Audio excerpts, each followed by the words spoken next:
Ton grand-père t'engage. a fait le vœu de dire à ton père qu'il va rester toute sa vie vaurien.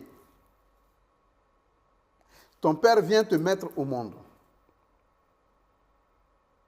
Il faut que ton père dise, j'ai été victime d'accusations de mon père par mécontentement, que Dieu ne fasse pas subir le préjudice à ma descendance. Que ça s'arrête à moi. Tu verses l'eau. Ça s'arrête à toi et ton père.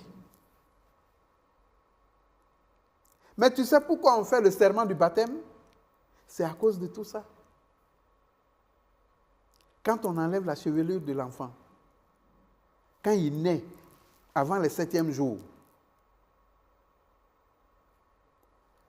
mais c'est un symbole de toute la poisse que l'enfant naît pour venir trouver là, qu'on enlève.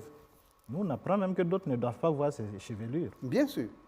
On enlève ça parce que l'enfant doit venir neutre. Ce qu'il est venu trouver, ça ne l'incombe pas. Pourquoi on tue les animaux?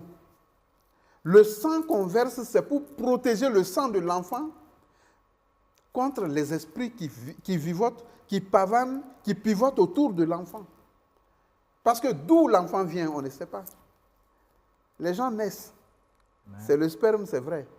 Mais ils quittent quel monde pour venir dans notre monde? Il faut laver l'enfant de ce monde-là, où il a quitté, pour l'accueillir dans notre monde. C'est pour ça qu'on fait le baptême.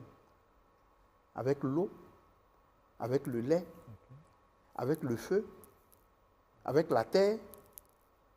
Avec tout ça, on fait le baptême. Tous ces symboles que j'ai dit là, on fait le baptême avec tout ça. Okay. Avec le feu, c'est quoi? Avec les encens, on fait le baptême d'un enfant, le feu. Et avec l'eau, on le fait. En enlevant ses cheveux, on transforme la vie de l'enfant.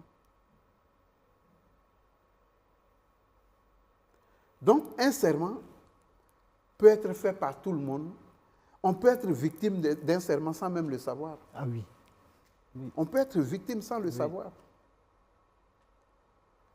Quand un enfant met sa bouche dans la maternité de sa maman, un enfant injure sa mère dans son intimité. D'où il vient lui-même. Le retour est fracassant. Quand un enfant porte la main à son père ou à sa mère, les malédictions viennent de là.